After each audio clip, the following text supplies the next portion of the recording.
Hi friends, நாங்க வந்து இப்போ ஒரு முக்கியமான மேட்சோட ரிவ்யூக்கு வந்திருக்கோம். என்ன மேட்ச் பாத்தீங்கன்னா, ஆக்சுவலா எந்த டீம் பிளே ஆஃப் குவாலிஃபை ஆக போகுதுன்றத கணிக்கிற ஒரு மேட்ச் இது.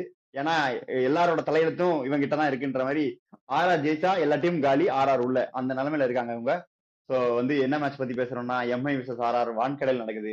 சொல்லுங்க, டீம் சேஞ்சஸ் என்ன எதிர்பார்க்கறீங்க? உங்க கேப்டன் வருவாரா? எங்க கேப்டன் வந்துருவாருன்னு நினைக்கிறேன். எனக்கு தோணுது அவர் வந்துருவாருன்னு. ஏன்னா ஆனா நீங்க வந்து கேப்டன் கேப்டன் அடிக்கிறீங்க. அவர் கடைசி ஆடின மேட்ச் எல்லாம் நல்லா தான் அடிச்சிருக்காரு. ஒரு 90 அடிச்சாரு, அதுக்கப்புறம் ஒரு 50 அடிச்சாரு. அவர் பேட்டிங்கும் நல்லா தான் ஆடுறாரு. அதாவது அவர் ஆடின கடைசி எண்ட் ஆஃப் த டோர்னமெண்ட்ல பிளஸ் கேப்டன்சியுமே நீ நிறைய டீமை கம்பேர் பண்ணப்போ நல்லா தான் பண்றாரு. நீ வந்து கேப்டன் நீ போட்டு அடிச்சிட்டு இருக்க, அது தவறு. இல்ல, எனக்கு தெரிஞ்சு கேப்டன் வந்துருவாரு. லுவாண்ட்ரி பிரிட்டோரியஸ் உட்கார வச்சிருவாங்க. ஏன்னா கேப்டன் ஸ்பாட்ல அவர் ஆடிட்டு இருக்காரு. துருதுருவல் திருப்பி அந்த ஸ்பாட்டுக்கு ஆட வச்சு உட்கார வச்சு எனக்கு தெரிஞ்சு இன்னொரு ஃபாரின் ஃபாஸ்ட் பவுலரும் ஆடுவாங்கன்னு தோணுது. துருவ் ஜுரேல் அந்த ஸ்பாட்டுக்கா? துருவ் ஜுரேல் தானே ஒன் டவுன் ஆனாரு. இல்ல இல்ல, பெட்ரோலிஸ் 2 டவுன் தானே ஆனீங்க. அப்படியா? 2 டவுன் தான் ஆனீங்க.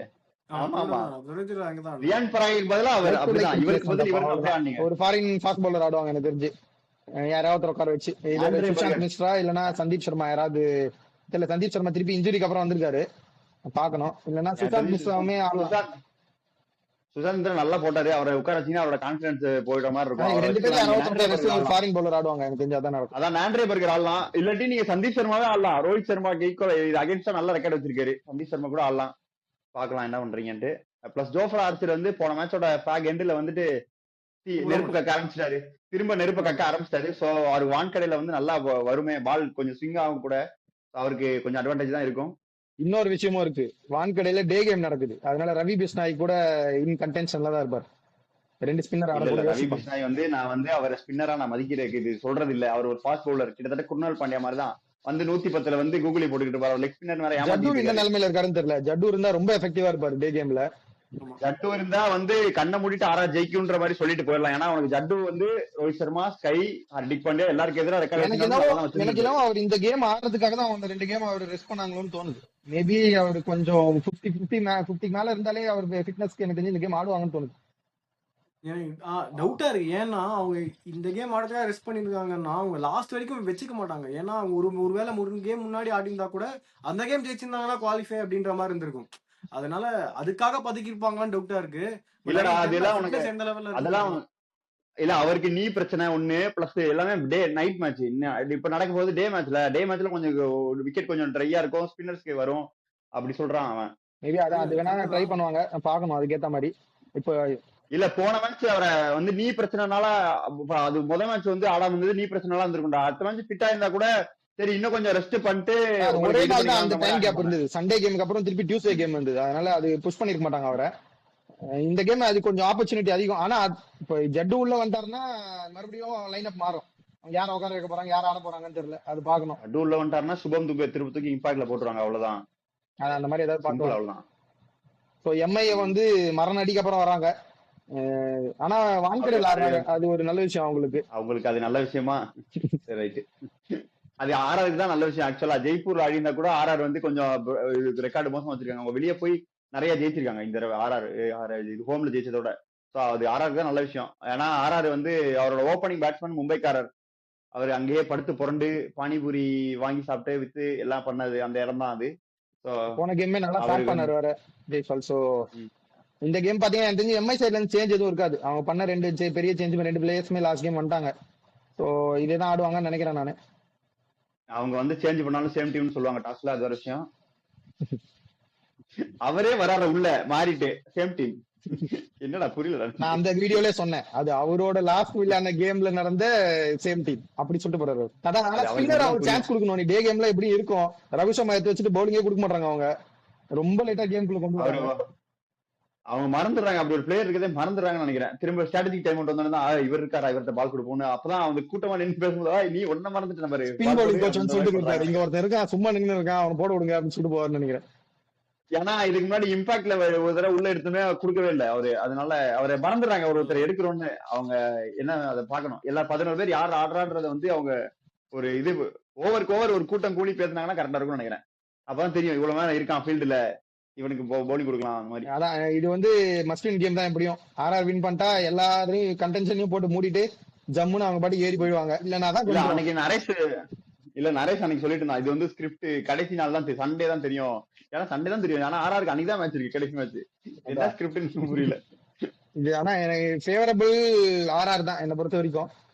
நீங்க என்ன பார்த்தாலுமே ஏன்னா எம்ஐயுமே கொஞ்சம் பெரிய டவுன்ஃபாலுக்கு அப்புறம் தான் வராங்க. இந்த சீசனே ஓரளவுக்கு அவங்க டவுன்ஃபால் தான். எதுவுமே சரியா அமையல. இந்த மாதிரி ஒரு டீம் வச்சுட்டு ஸ்டார்ட்ல பேசின மாதிரி தான் அவங்க கடப்பார சைடு தான். ஆனா அவங்க டீம் ஜெல்லாகிறது தான் பிரச்சனை நம்ம பேசணும். போன தடவை ஆனா ஜெல்லாகி வந்தாங்கன்ற மாதிரி தான் பேசணும். 2025 ஜெல்லாகி பிளே ஆஃப் எல்லாம் வந்திருக்காங்க. இந்த தடவை கப்படிப்பாங்கன்னு வந்து அதாவது ஐபிஎல் ஆரம்பிக்கிறதுக்கு முன்னாடி யார் கப்படிப்பான்னு கேட்டா எல்லாரும் வாயில இருந்து ஃபர்ஸ்ட் எம்ஐ, யார் குவாலிஃபை ஆவா எம்ஐ, இப்ப யாரு எலிமினேட் ஆவா எம்ஐ, அந்த மாதிரி போயிடுச்சு.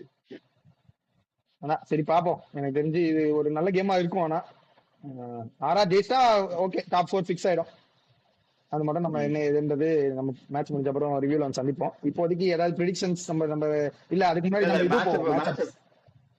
மேட்ச் இருக்கு வைபவ் சூரியவன்சி வெர்சஸ் ஜஸ்பிரித் பும்ரா. ஏன்னா ஏற்கனவே ஒரு 6 போட்டார் 2 6. இப்ப திரும்ப வந்து அது இருக்குமா? ஏன்னா அவங்க ஜெய்ப்பூர்ல கவுஹாத்தில ஆனாங்களா? அது கவுஹாத்தில தான் ஆனாங்க. ஜெயிச்சாங்கல்ல அப்ப கவுஹாத்தி தான். அதான் ஜெயிச்சாலே கவுஹாத்தி தான். அப்போ ஆக்சுவலா நானுமே எஸ்எஸ்பி ஜெய்ஸ்வால் வெர்சஸ் ஜஸ்பிரித் பும்ரா பார்க்கறதுக்கு ரொம்ப ஈகரா. ஏன்னா அது எஸ்எஸ்பி ஜெய்ஸ்வால் அது ஒரு ஹோம் கிரவுண்டு.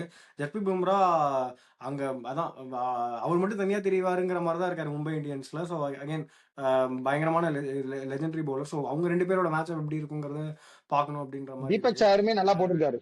அவர் கம்பேக்கு அப்புறம் நியூ பால் நல்லா போட்டிருக்காரு. ஸோ அதுவும் நம்ம பார்க்கணும்.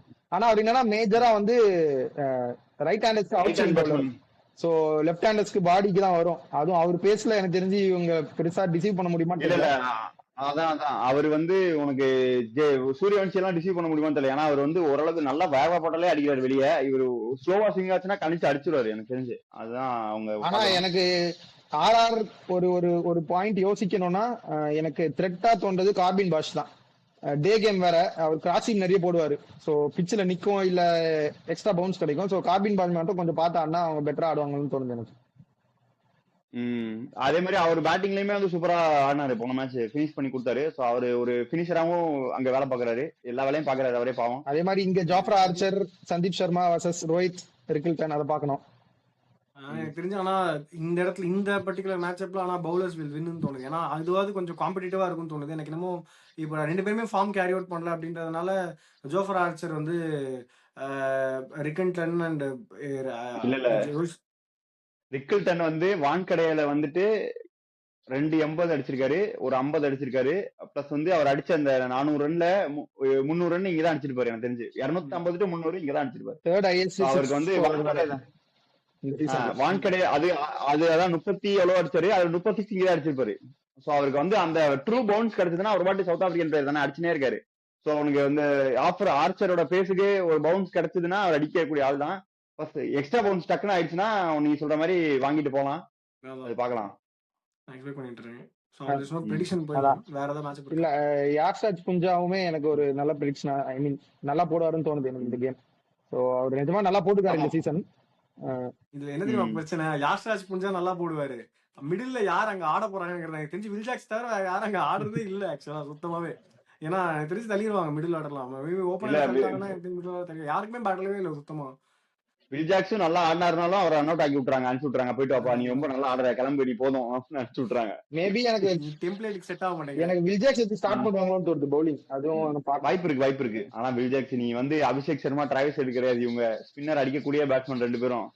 இல்ல சொல்றேன் ஒரு மேட்ச் ஸ்டார்ட் தோணுது. ஜெய்ஸ்வால் தான் நீ ஸ்பின்னர் எல்லாம் வந்தாரு, அதுவும் டர்னே கிடைக்காம வந்தாருன்னா உரிச்சு விட்டுருவாரு. ஃபர்ஸ்ட் ஓவர் தீபக் சேர், செகண்ட் ஓவர் பும்ரா தான் போடுவாங்க. அது விக்கெட் விழலன்னா எனக்கு தெரிஞ்சு வில்ஜாக்ஸ் ஆட ஐ மீன் சீக்கிரம் வர ட்ரை பண்ணுவாங்க நினைக்கிறேன். சரி அது அதே இதுல ப்ரெடிக்ஷன் போவோம். நானுமே ஆர்ஆர் தான். ஏன்னா ஜெய்ப்பூர்ல நடந்திருந்தா கூட நான் ஆர்ஆர் யோசிச்சிருப்பேன். மும்பைல நடக்குது, அவங்க வெளியே போய் நல்லாவே ஆடுறாங்க ஹோம்ல ஆடுறதோட. அதனால நான் ஆர்ஆர் சொல்றேன். அப்போ 3 பேரும் ஆர்ஆர் சொல்லிருக்கோம். அப்படி எதிர்பார்க்கிறோம் மேட்ச் அப்படின்றதுனால எனக்கு தெரிஞ்சு வெங்கட் வந்து மும்பை சொல்றதுக்கான சான்சஸ் ஜாஸ்தி. ஸ்டவன் ஆனா கண்டிப்பா சொல்றேன் அவர் ஆர்ஆர் தான் சொல்லுவாரு. மும்பைலாம் வாய்ப்பு இல்ல. அவனுக்கு வந்து அவங்க உடன் ஸ்பூன் ஆகி ஆகணும். அதனால அவன் வந்து ஆர்ஆர் தான் சொல்லுவான். சோ இதுதான் ப்ரெடிக்ஷன் இருக்கும்னு நாங்க நம்புறோம். அவங்க 2 பேரையும் நாங்க கேட்டு அப்டேட் பண்றோம். நாங்க வந்து இன்னொரு மேட்ச் ரிவ்யூ ப்ரிவியூல உங்களை சந்திக்கிறோம். அதுவரை பை பை ஃப்ரம் உல்சர்ஸ். பை. ஊர் சுத்தி பயவுல நினைச்சியா? நாங்கெல்லாம் வயிறு நிறைய சாப்பிடணும், வஞ்சனம் இல்லாம உழைக்கணும். அருமையான பாலிசி. Keep it